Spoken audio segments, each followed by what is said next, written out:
Hello, my dears. Happy Thursday. Happy Thank You Thursday. We're doing something different today. Welcome to Doron Sayar. Hello, hi everybody. Hi, where are you joining us from today? Israel, somewhere near Tel Aviv. Near Tel Aviv. So very, very cool. And feel free to use the chat if you like. There's a chat, and I think I can see it here. Yay. So a little surprise today. We had a technical thing. I was going to preview a song for you, and my speaker died. On the cards for today. We tried to work out some other things with my phone, but it just wouldn't share for you the richness of what we're doing. So, and Doron has a very beautiful, complicated system that is, I'm sure, highly technical. So anyway, we'll be sharing the fabulous story of how we met and kind of how we work together.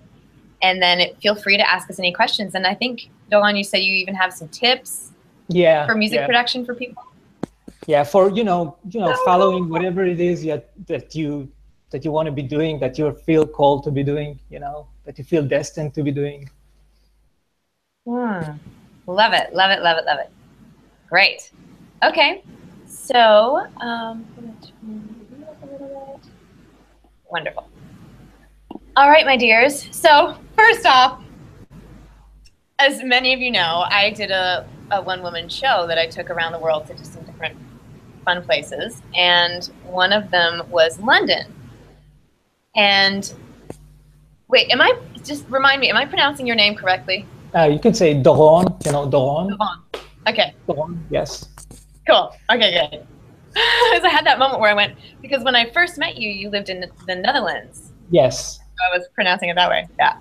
So I was in London and I did my show, and Doron flew to London from then the Netherlands, and people were coming up afterward, and he handed me this. I've got it. You still got it. I still got it. This memory stick where he had put on some. Oh, let's see. I'm going to mute you, or go ahead and mute yourself because I'm echoing.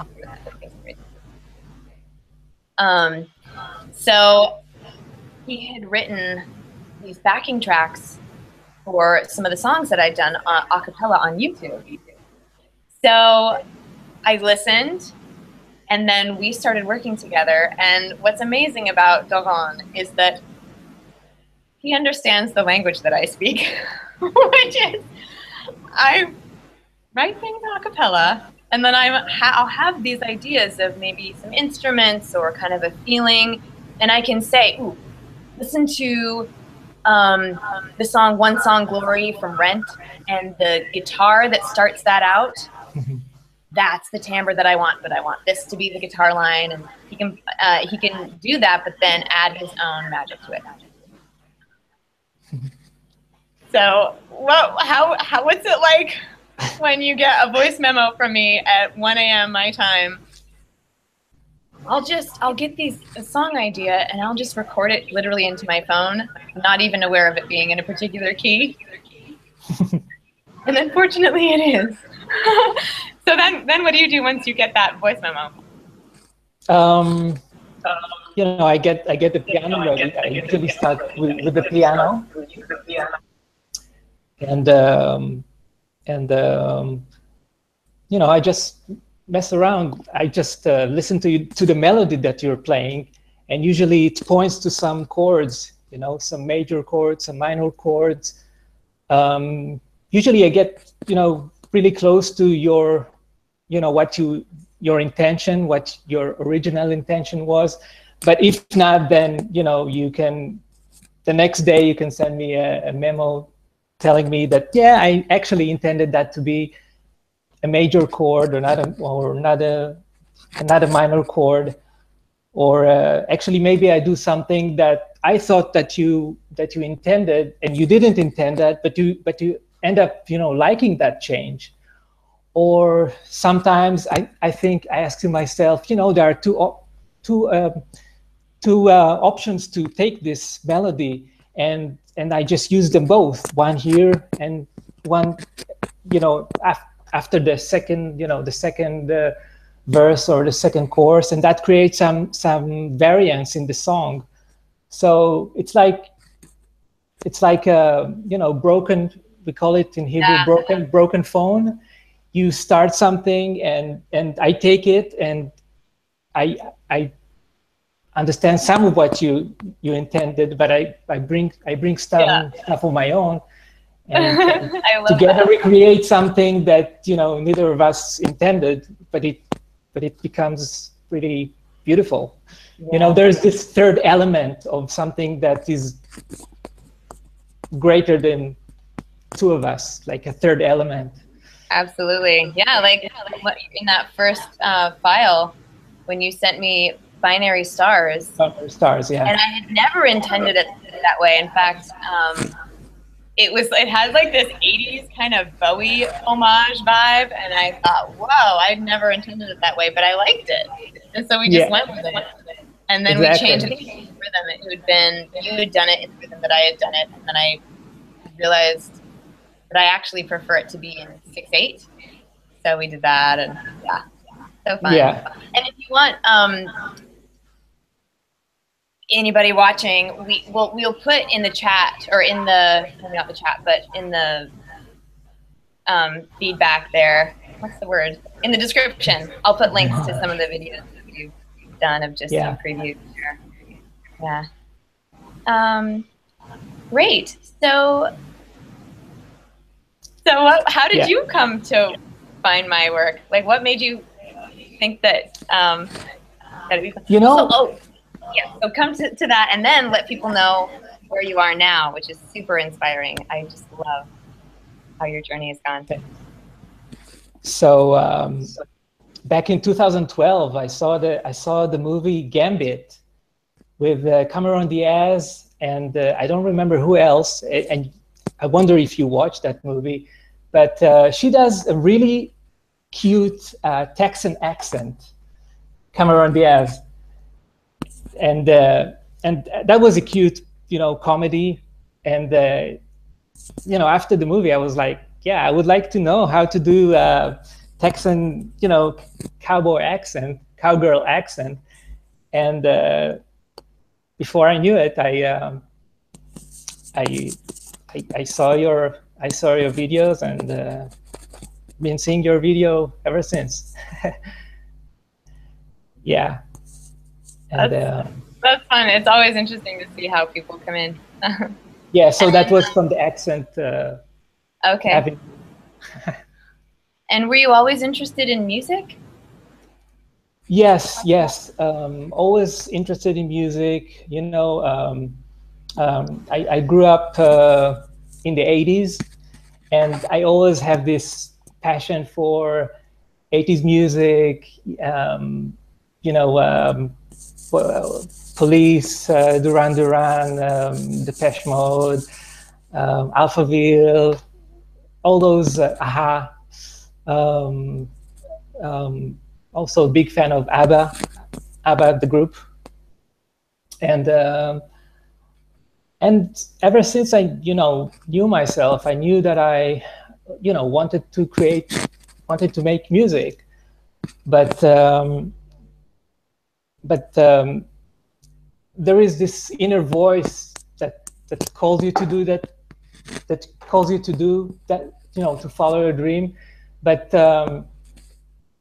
for many reasons, it's easy to dismiss that voice, because you have to,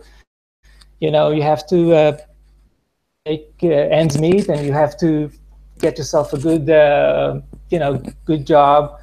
And I went to the university and had a electrical engineer degree, got an electrical engineer degree. And actually that was in itself a dream come true for me, because as a child, I never thought I could make it to the university. So that I was very content with that position that I had, with that job that I had. I was very happy with it. But what I didn't understand back then is that whenever you fulfill your dream, that only sets the bar or the stage for your next dream to follow. And and um, and then I kept, thinking, okay, I'm working in this job, but my mind is somewhere else. What I really want to do is to be making music, and unfortunately, I didn't have the self-discipline to both be able to,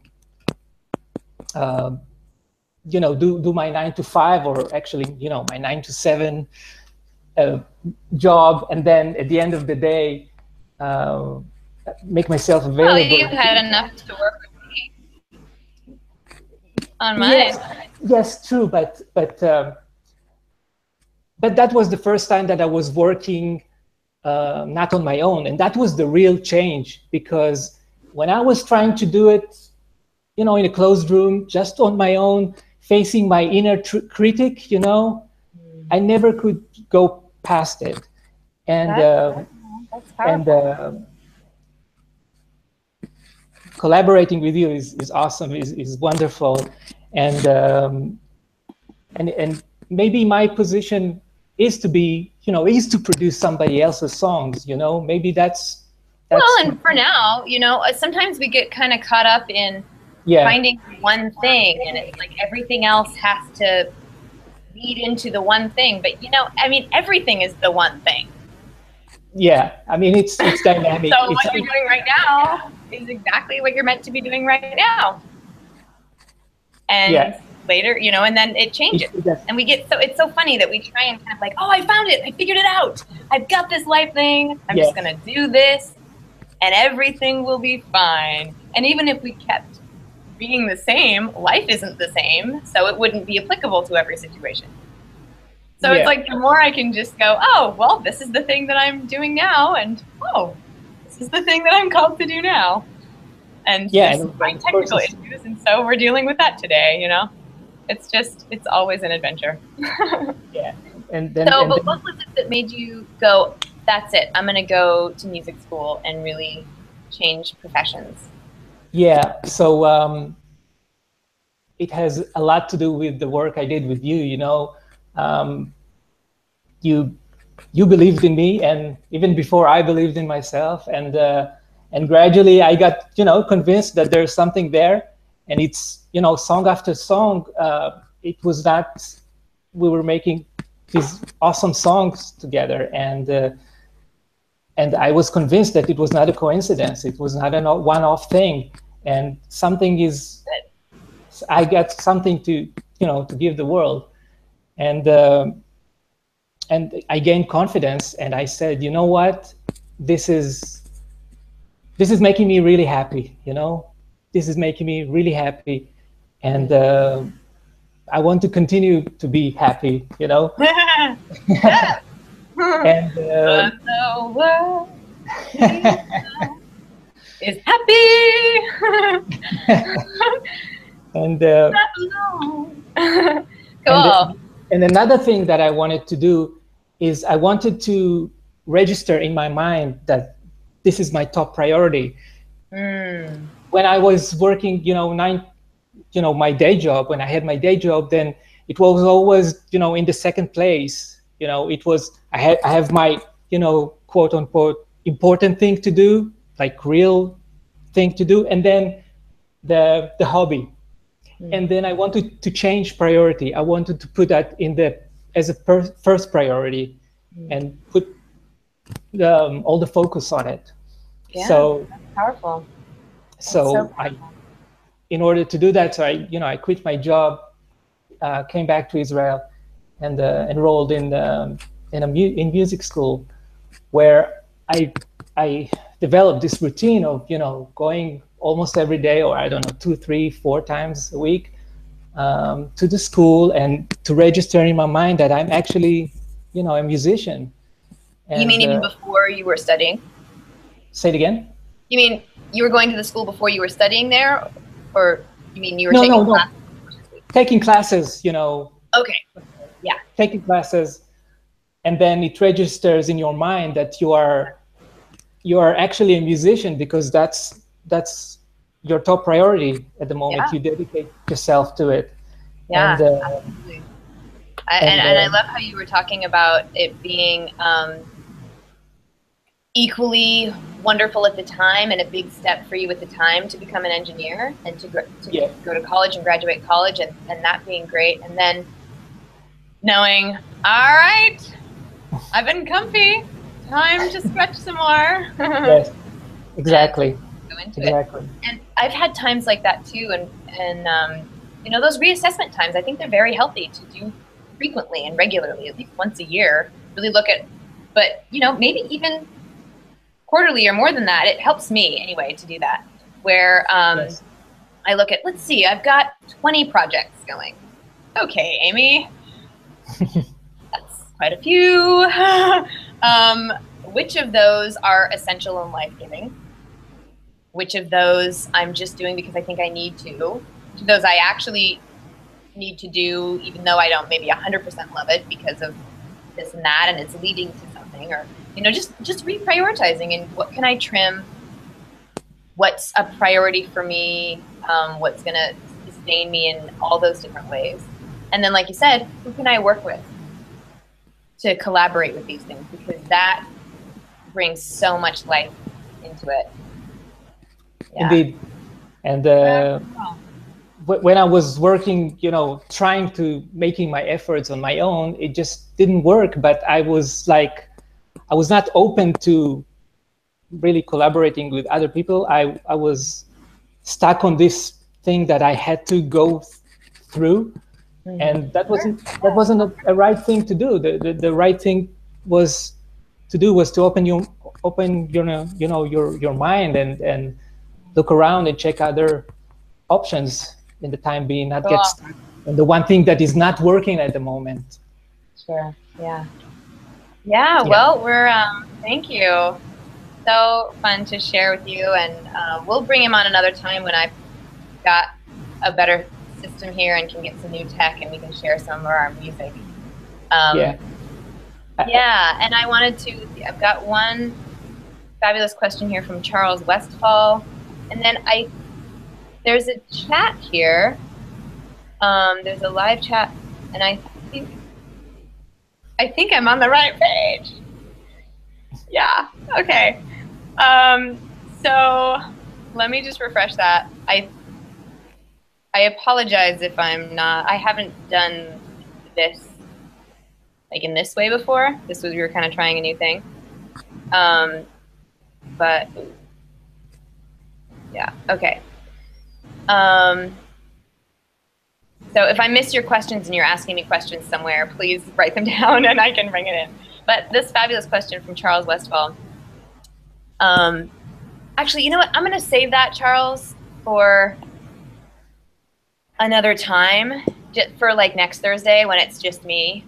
So we'll wrap it up here because this has been getting into a lengthy video. But thank you so much, Doron, for sharing, for collaborating with me, and for sharing with everybody your story and our story and how it's continuing to inspire you to be the next phase of all you can be and share with the world. Thank you, Amy, so much. And you can imagine that working with you